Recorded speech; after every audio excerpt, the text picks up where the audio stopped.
Assalamualaikum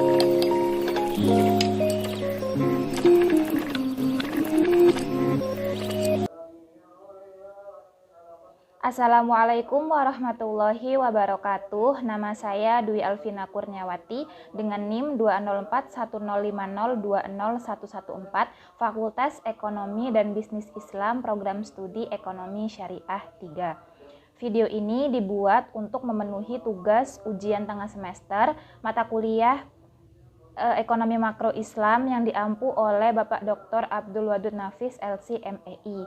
Di video ini saya akan mereview 3 materi yang telah dijelaskan oleh beliau dengan judul yang pertama, pengantar ilmu ekonomi makro, yang kedua, inflasi, dan yang ketiga, pengangguran. Materi pertama yaitu pengantar ilmu ekonomi makro. Istilah ekonomi berasal dari 2 kata bahasa Yunani, yakni oikos yang artinya rumah dan nomos yang artinya peraturan. Menurut Adam Smith, ilmu ekonomi adalah sebuah cabang ilmu yang mempelajari tentang tingkah laku manusia dalam usahanya untuk mengalokasikan sumber daya yang memiliki batasan penggunaan. Ilmu ekonomi terbagi menjadi 3. Yang pertama, ekonomi deskriptif, yaitu ekonomi yang menyampaikan secara apa adanya tentang kehidupan ekonomi suatu daerah atau negara pada suatu masa tertentu. Misalnya seperti ekonomi Indonesia pada era Orde Baru. Jenis yang kedua yakni ekonomi terapan, cabang ilmu ekonomi yang membahas secara khusus tentang penerapan teori ekonomi dalam suatu rumah tangga produksi. Contohnya seperti ekonomi perusahaan dan ekonomi moneter. Dan jenis yang ketiga yaitu ekonomi teori, yakni ilmu ekonomi yang membahas gejala-gejala yang timbul sebagai akibat perbuatan manusia dalam usahanya meningkatkan kesejahteraan masyarakat. Ekonomi teori terbagi menjadi 2, yaitu ekonomi mikro dan ekonomi makro. Ilmu ekonomi mikro adalah ilmu ekonomi yang mempelajari perilaku konsumen dan perusahaan serta penentuan harga-harga pasar dan kuantitas faktor input barang dan jasa yang diperjualbelikan. Sedangkan pengertian ilmu ekonomi makro adalah studi tentang ekonomi secara menyeluruh, menjelaskan perubahan ekonomi yang mempengaruhi banyak masyarakat, perusahaan, dan pasar. Berikutnya konsep dasar ekonomi makro.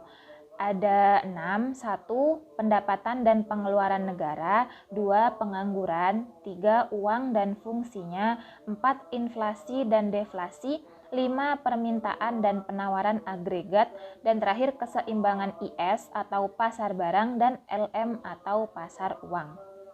Perbedaan antara ekonomi mikro dan ekonomi makro.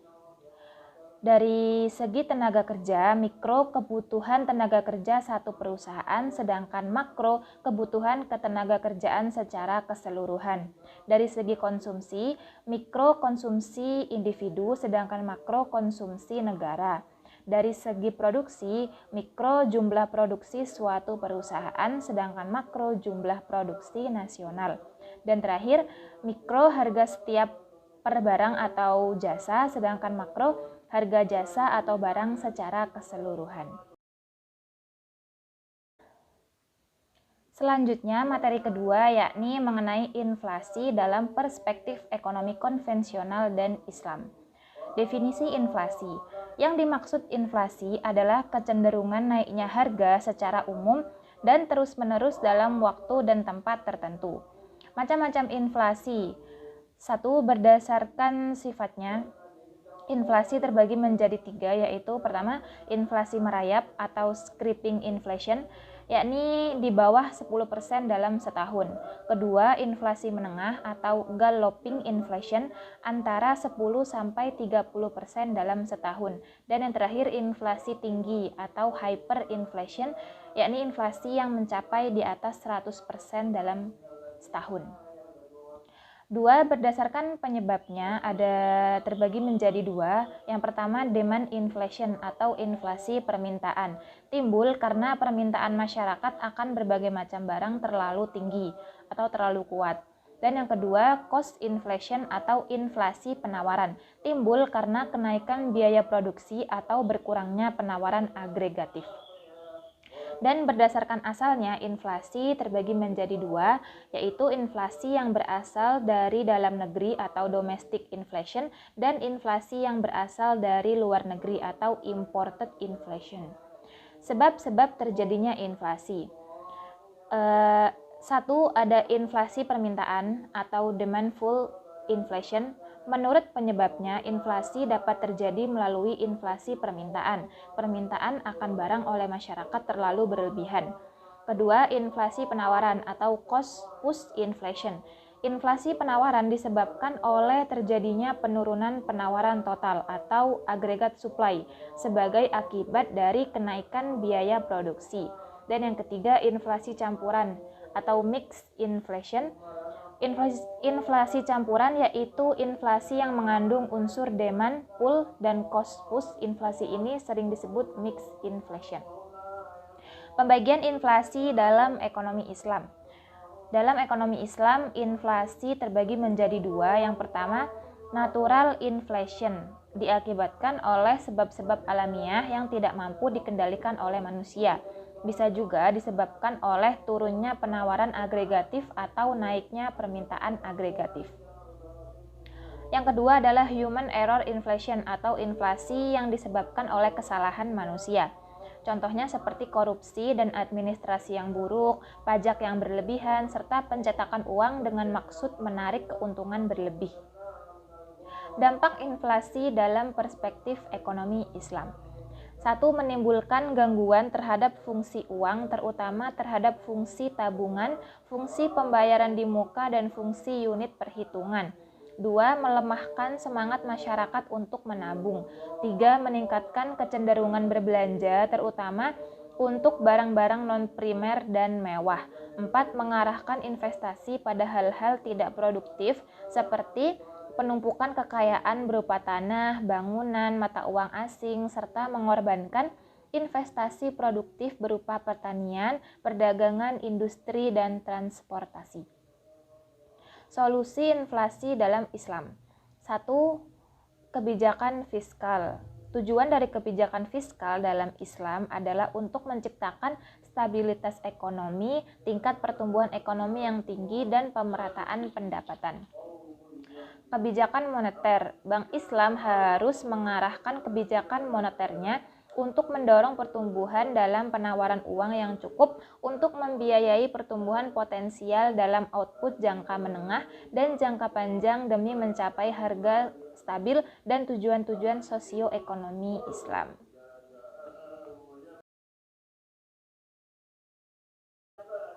Materi ketiga adalah pengangguran dalam perspektif ekonomi Islam. Pengertian pengangguran. Pengangguran ialah orang yang masuk dalam angkatan kerja, yakni berkisar 15 sampai 64 tahun yang sedang mencari pekerjaan dan belum mendapatkannya. Jadi pengangguran itu ialah orang yang ingin bekerja dan sedang mencari pekerjaan namun masih belum bisa mendapatkannya.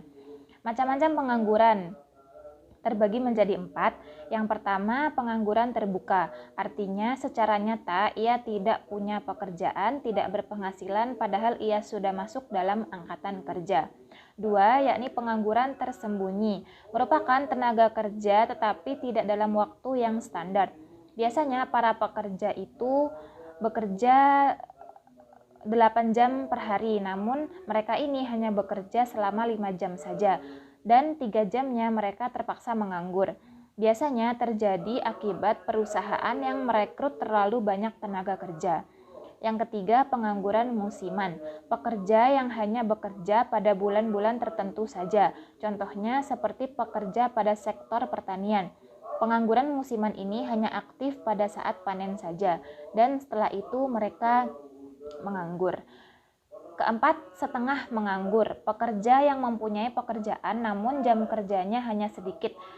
Pengangguran jenis ini hampir sama dengan pengangguran tersembunyi namun sedikit lebih parah.